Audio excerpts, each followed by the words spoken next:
भारत पाकिस्तान के बीच टेंशन हर दिन बढ़ रहा है और इसको देखते हुए बीएससी ने इंपॉर्टेंट सर्कुलर जारी किया है। ऑपरेशन सिंदूर के बाद पाकिस्तान ने भारत के खिलाफ जवाब देने के लिए बहुत सारे अटेम्प्ट किए, कुछ ओपनली जैसे ड्रोन और मिसाइल अटैक, और हमारी इंडियन आर्मी और एयर डिफेंस ने सबको नेस्तो नाबूद कर दिया। और इसके लिए तो भैया जय हिंद बनता है, क्या कमाल बेमिसाल काम कर रही है। लेकिन कुछ हमले चुपके से किए जा सकते हैं, जैसे एक नया ज्यादा खतरनाक फ्रंट है साइबर वॉर का, और इस साइलेंट बैटलफील्ड का इंपैक्ट सीधा आपके पैसे तक पहुंच सकता है। इसलिए बॉम्बे स्टॉक एक्सचेंज यानी बीएससी ने एक इमरजेंसी साइबर अलर्ट जारी किया है। और ये अलर्ट सिंपल नहीं है, ये एक वार्निंग है कि अगर हम अलर्ट नहीं रहे तो हैकर सिर्फ सिस्टम नहीं, भरोसा और पैसा दोनों उड़ा सकेंगे। तो आज की वीडियो में हम समझेंगे कि बीएससी ने किस चीज को लेकर वार्निंग दी है, कौन से साइबर अटैक से सबसे बड़ा खतरा है, इन्वेस्टर क्या कर सकते हैं, और ये सब ऑपरेशन सिंदूर के बाद कैसे जुड़ा हुआ है। तो सब कुछ शुरू होता है एक ऑपरेशन से। वीडियो को लास्ट तक देखिएगा, क्योंकि भैया अगर आपने कहीं भी मिस किया तो आपके पैसे पर क्षति हो सकती है। तो इंडियन आर्मी ने रिसेंट स्ट्राइक में पाकिस्तान ऑक्युपाइड कश्मीर के टेररिस्ट लॉन्च पैड को डिस्ट्रॉय किया। यह ऑपरेशन, जिसका नाम रखा गया ऑपरेशन सिंदूर, एक बोल्ड मैसेज था कि भारत किसी भी टेरर थ्रेट को लाइटली नहीं लेगा। पाकिस्तान की तरफ से जवाब आया और आ भी रहा है, लेकिन सिर्फ हवा में नहीं, डिजिटल बैटलफील्ड में। CRT.IN यानी इंडिया का कंप्यूटर इमरजेंसी रिस्पांस सिस्टम ने आइडेंटिफाई किया है कि कुछ ग्रुप जो शायद स्टेट स्पॉन्सर्ड हैं इंडियन फाइनेंशियल इंफ्रास्ट्रक्चर को टारगेट कर रहे हैं। और इस संदर्भ में बीएससी ने एक ऑफिशियल सर्कुलर जारी किया। उन्होंने क्लियर बोला कि be ready for cyber attack. सिर्फ रेडी नहीं, एक्टिवली डिफेंड भी करो। ये अलर्ट उन सभी स्टेक होल्डर के लिए था, broker, investor, listed company, fintech platform, bank, सब। अब सवाल यह है कि ये साइबर अटैक किस तरह के हो सकते हैं। पहले, रैंसमवेयर। ये अटैक आपके सिस्टम को लॉक कर देता है, आपका एक्सेस चला जाता है। अनलॉक करने के लिए हैकर पैसा मांगते हैं, और ये कोई छोटी मोटी रकम नहीं होती है। दूसरा है DDoS यानी डिस्ट्रीब्यूटेड डेनियल ऑफ सर्विस। इसमें आपकी वेबसाइट या सिस्टम पे इतना ट्रैफिक भेज दिया जाता है कि वो क्रैश हो जाता है।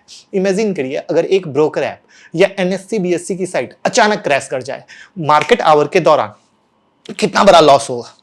तीसरा थ्रेट है मालवेयर और फिशिंग का। ये अटैक आपके क्रेडेंशियल, डेटा और मे बी आपके आइडेंटिटी को टारगेट करता है। आप एक गलत लिंक पे क्लिक करते हो और हैकर आपके पोर्टफोलियो तक पहुंच जाता है, और उसके बाद तो भैया भगवान ही मालिक है।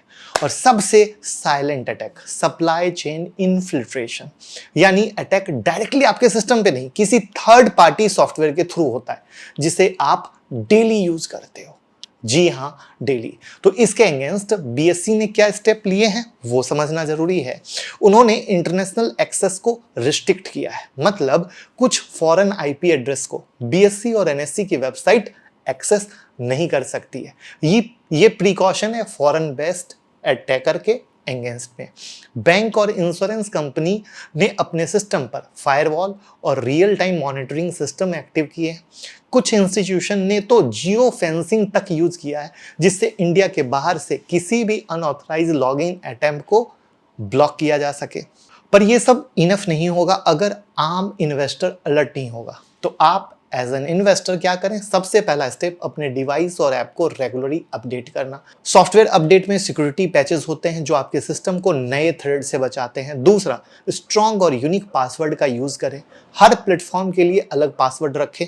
पासवर्ड मैनेजर का यूज भी एक अच्छा ऑप्शन है। उसके बाद आता है तीसरे में 2 फैक्टर ऑथेंटिकेशन। हर ट्रेडिंग अकाउंट, बैंक अकाउंट और डीमेट अकाउंट में ये इनेबल कर लें। एक्स्ट्रा लेयर ऑफ सिक्योरिटी बहुत ज्यादा जरूरी है। चौथा है फिशिंग अटैक से बचना। किसी भी, कभी भी unknown email, SMS, WhatsApp link पे क्लिक मत करना। फाइनेंशियल इंस्टीट्यूशन कभी भी आपसे पासवर्ड, OTP नहीं मांगते हैं ईमेल या SMS में। और पांचवा, diversified your portfolio. Cyber attack या मार्केट क्रैश, दोनों सिचुएशन में डाइवर्सिफाइड पोर्टफोलियो आपके रिस्क को क्या करता है? कम करता है। यानी सारा पैसा सिर्फ एक जगह लगा रखोगे तो फंसे रहोगे। तो अब सवाल आता है, बीएससी ने अलर्ट अभी क्यों जारी किया? आंसर सिंपल है, ऑपरेशन सिंदूर के बाद पाकिस्तान के तरफ से रिटालिएशन एक्सपेक्टेड था, लेकिन डायरेक्ट मिलिट्री रिटालिएशन रिस्की होता। तो दूसरा ऑप्शन क्या आता है? Cyber attack. ये कम कॉस्ट, लो विजिबिलिटी और इम्पैक्ट होता है बहुत बड़ा वाला। तो CRT.in ने ऑलरेडी मल्टीपल इंस्टीट्यूशन को वार्न किया है।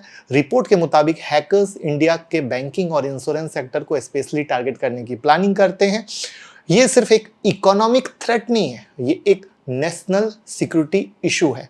अगर फाइनेंशियल सिस्टम कोलैप्स करता है तो उसका इफेक्ट सिर्फ स्टॉक मार्केट तक लिमिटेड नहीं होगा। भारत का ग्लोबल इमेज, इन्वेस्टर कॉन्फिडेंस और इकोनॉमिक ग्रोथ कुछ भी इंपैक्ट हो सकता है। तो अब समझिए, साइबर थ्रेट कोई हॉलीवुड का प्लॉट नहीं है, ये रियल है। BSE का अलर्ट एक वार्निंग नहीं है, एक वेकअप कॉल है। आप जितना जल्दी इस बात को समझेंगे उतना ज्यादा सिक्योर रहेंगे। तो अभी के अभी अपने सिस्टम को सिक्योर कीजिए, अपने पासवर्ड को अपडेट कीजिए, स्ट्रांग कीजिए, 2 फैक्टर ऑथेंटिकेशन लाइए, उसके बिना यूज मत कीजिए। और सबसे जरूरी, किसी भी सस्पिशियस एक्टिविटी को लाइटली मत लीजिए। ये वॉर मिसाइल से नहीं, मालवेयर से लड़ी जा रही है। Stay secure, stay informed. और इस वीडियो को हर व्हाट्सएप ग्रुप, हर फैमिली ग्रुप, हर टेलीग्राम, इंस्टाग्राम, हर जगह शेयर कर दीजिए, जिससे किसी को कोई दिक्कत ना हो। Thank you so much.